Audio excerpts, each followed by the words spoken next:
Thank you. Today, my talk will focus on the Africa Pathogen Genomics initiative and what can be done beyond COVID-19. My name is Sofonias Tessema. I work at the Africa CDC Institute of Pathogen Genomics as a program lead for pathogen genomics activities. All right, to start with today's presentation, I will give a very brief background how public health pathogen genomics activities started at the Africa CDC. Since 2018, Africa CDC has been conducting assessment of genomics and bioinformatics capacity across the continent with support from the Malaria group at the Bill and Melinda Gates Foundation. This team has actually visited 22 institutions in 11 countries and conducted an on-site assessment. And then also we conducted additional virtual assessments and collected data from different service providers. The report from this assessment is summarized in a publication which was published recently in February. Since the assessment preliminary report was generated, the Africa CDC responded by launching the Institute of Pathogen Genomics to address the continental need in expanding pathogen genomics and bioinformatics capacity. However, after 2 months of launching of this institute, the COVID-19 outbreak has emerged, and our focus has been, responding to the COVID-19 outbreak. We've been advocating for increased and accelerated genomic-based surveillance across the continent before any of these variants were reported. So to summarize a little bit of the findings from this assessment, what we found is more than 80% of NGS capacity in Africa is not in public health institution. And as you can see on the map, the size of the bubbles shows the number of NGS equipments. There are countries that do not have any NGS equipment, so showing that capacity is not distributed uniformly across the continent. In addition to capacity gaps, we also observed that there is no continental policy or guideline to support genomics. There is inadequate technical workforce, very severe workforce shortage, as well as limited translation of pathogen genomics into public health decision making. So the Africa CDC Institute of Pathogen Genomics is launched to support the integration of pathogen genomics and bioinformatics into public health surveillance, outbreak investigation, and improve disease control and prevention in Africa. And we are currently addressing or operating with 5 cross-cutting strategic priorities, which all of them are designed based on the assessment report. So enabling mechanisms, policies, and guidelines are needed. Establishing a continental pathogen genomics and bioinformatics network, addressing the capacity gap, addressing the data issues, as well as conducting or supporting the implementation of public health priority use cases. Our support for COVID-19 has actually grew into a bigger initiative, what we call the Africa Pathogen Genomics Initiative. This Africa Pathogen Genomics Initiative was launched in partnership with Bill and Melinda Gates Foundation, Illumina, CDC, Microsoft, Oxford Nanopore, as well as others. This initiative is bringing the public, the private, and the philanthropic sectors together to support the implementation of pathogen genomics in Africa.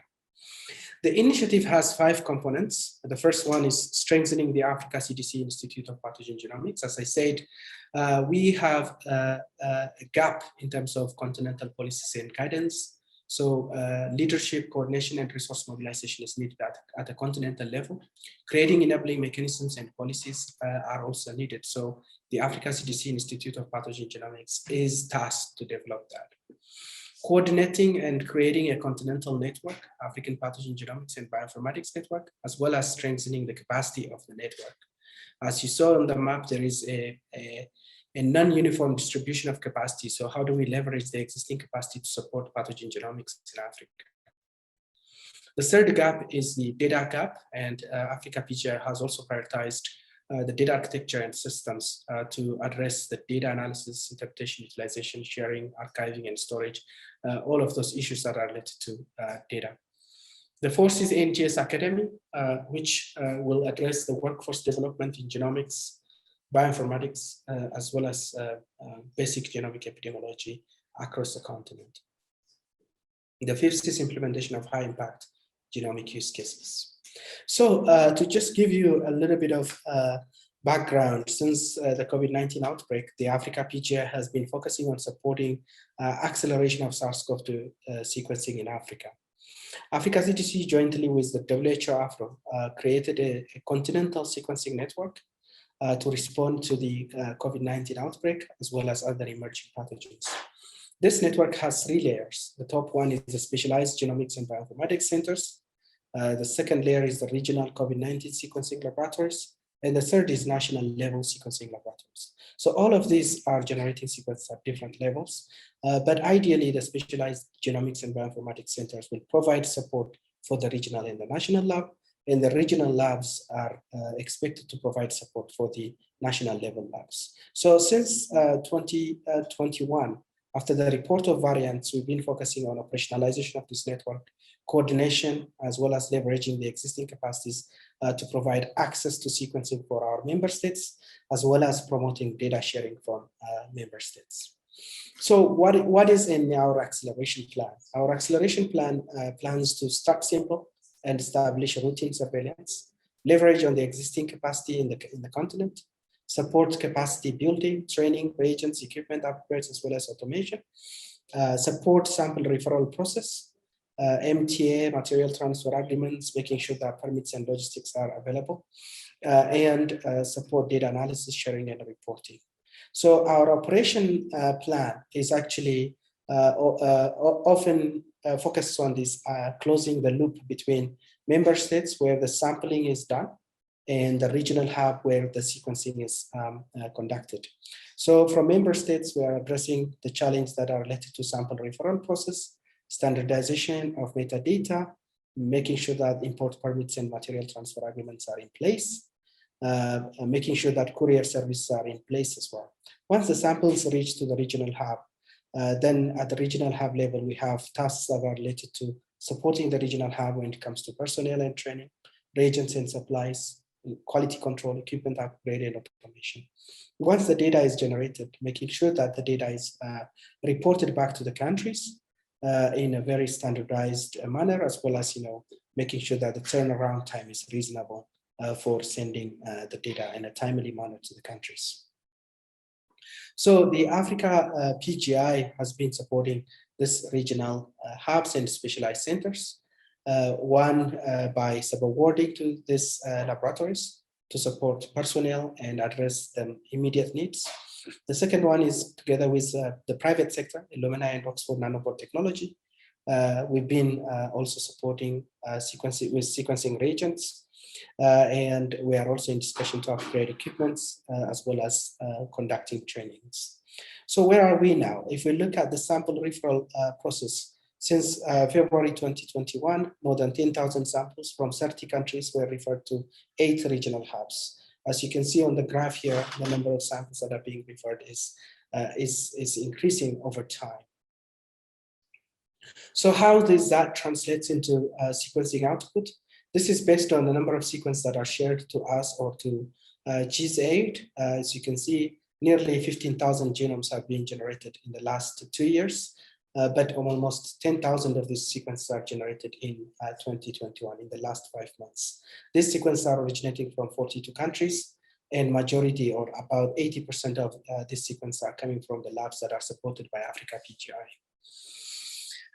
Further details on the sequencing can be found on our dashboard. Our dashboard reports the number of sequences, as well as which countries and which member states are reporting what type of variants of concern, and how many sequences are found to have that specific variant.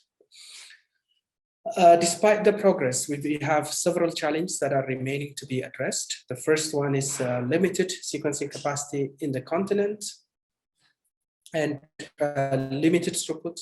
There's in the whole of Africa, there's only one lab that has a NovaSeq capability. Other than that, there is no NovaSeq capability. There are very few regional hubs that have at least NextSeq level equipment. So there's limited throughput and there's limited automation across the continent, even at the specialized centers and at their regional hubs. There is challenge that's related to material transfer agreements, import and export permits, logistic and custom challenge when we are trying to move samples from one country to the other, or reagents from the donors to the labs. There are challenges that are related to logistics and customs. Lack of standardized data analysis, sharing and reporting frameworks or platforms. We don't have that at the continental level. That has been also a challenge. The whole focus of the Africa PGI at the moment is how do we improve the efficiency of the sample referral network and improve the generation of routine data to inform the outbreak response for COVID-19. But what are the lessons that we learn from this COVID-19 sequencing in Africa? And how do we translate and use this for malaria or other diseases? I think the first lesson is there is limited sequencing and bioinformatics capacity. I think strengthening this capacity across the continent is urgently needed. The second one is what we approached, our approach was to leverage existing capacity in the continent, whether it's built for HIV or malaria. We were able to use it for COVID-19. I think the leveraging existing capacity to support multi-pathogen sequencing is highly needed. So any capacity that you are building for malaria, it could be also used for other pathogens. The need for improved engagement with the private sector is another lesson that we've learned. I think improved engagement, continued engagement with the private sector will help to improve and address some of the challenges that I mentioned, particularly challenges that are related to the logistics, as well as challenges that are related to access to reagents and also technical support. Logistical challenges and the remaining gaps, now we know what kind of logistical challenge we face when we move sample from one part to the other, as well as when we move reagents from the companies to the regional hubs. So understanding the logistical challenge could really help in terms of addressing them. And we are working to address some of the remaining gaps. There's lack of standardized data sharing practice, policies, and platforms. So this is something that is needed not only just for COVID, but it is needed for all pathogens, including malaria. So improving and standardizing the data sharing practices, policies, and platforms is one of the remaining gaps. The last one is, and the most important one, is COVID-19 pandemic had created, I'm quoting, a DNA revolution. This DNA revolution actually helped us build the overall genomic knowledge across the continent, whether the Ministry of Health and National Public Health Institutes are currently active in establishing genomics capacity or in utilizing the existing genomics capacity. So we all need to leverage on this DNA revolution and use it as an opportunity to strengthen overall pathogen sequencing, malaria sequencing, HIV, or other pathogen sequencing in the continent. And this is a great opportunity to expand genomics and bioinformatics capacity across Africa. There are remaining challenges, but this challenge has been addressed and we'll continue to address together as a team. And I think the overall lesson that we are learning from COVID is it will pave the way for other pathogens. So the Africa PGI is currently working to prioritize other use cases, and one of the use cases will definitely be malaria. So we are very excited to continue and work on this space, and then also get the lessons from other pathogens like malaria. So with that, I will acknowledge the supporters of the Africa PGI and all the data, all the labs that are working closely with the Africa Pathogen Genomics Institute. So we are supported by the Bill and Melinda Gates Foundation. We're supported by Illumina, Oxford Nanopore Technologies, US CDC, Chan Zuckerberg Biohub, Fogarty in one or another way. There's a lot of partners you can see here, regional, local, as well as international partners that made this initiative a reality. We'll continue to expand the activities of this initiative in the coming year. And expand the activities of this initiative beyond COVID-19. Thank you so much for the opportunity. I'm happy to take any questions. Over to you.